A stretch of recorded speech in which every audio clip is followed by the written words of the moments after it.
আসসালামু আলাইকুম। আমরা যে ভুট্টা গাড়ি, ভুট্টা গাড়ার পরে আমাদের ক্ষেতে যে পাতানগুলা হয়, যেমন সব গাছে মোচা আসছে, মোচাতে ফুল হয়েছে, ফুল ঝরে পড়তেছে, তারপরেও কিছু গাছে মোচা আসতেছে না। তখন গাছগুলো অনেকে আমরা বলি গাছগুলো থাক, মোচা আসবে। যখন পাশের গাছগুলো যখন বড় হচ্ছে দিন দিন, আর এই গাছগুলো তো মোচা আসতেছে না বা গাছগুলো বড় হতে পারতেছে না, এগুলো আর মোচাও আসবে না। যার কারণে এই গাছগুলা দিয়ে আমরা কেটে নিয়ে আসি, ক্ষেতের ভিতর থেকে ঢুকে আমরা কেটে নিয়ে আসার পরে এই গাছগুলা দিয়ে আমরা আবার গরুকে খাওয়াই।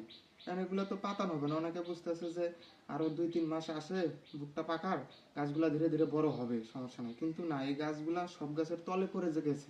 তলে পড়ার কারণে দেখেন গাছটায়, যেমন গাছগুলোতে, এই যে গাছগুলোতে ফুল আসছে, কিন্তু তাও এই গাছটায় ভুট্টা ধরবে না, কারণ এই এই গাছটা যথাযথভাবে পুষ্টি পায়নি। এটাকে আমরা বলি পাতান গ্রাম্য ভাষায়।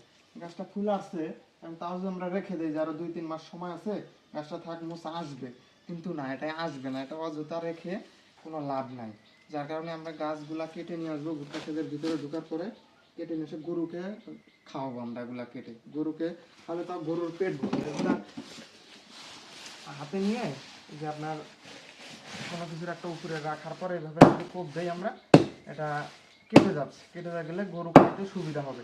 আবার যার টাকা বেশি আছে, হয়তো ঘাস ভাঙানো মেশিন কেনে, আর আমরা এখনো ওটা করতে পারি নাই।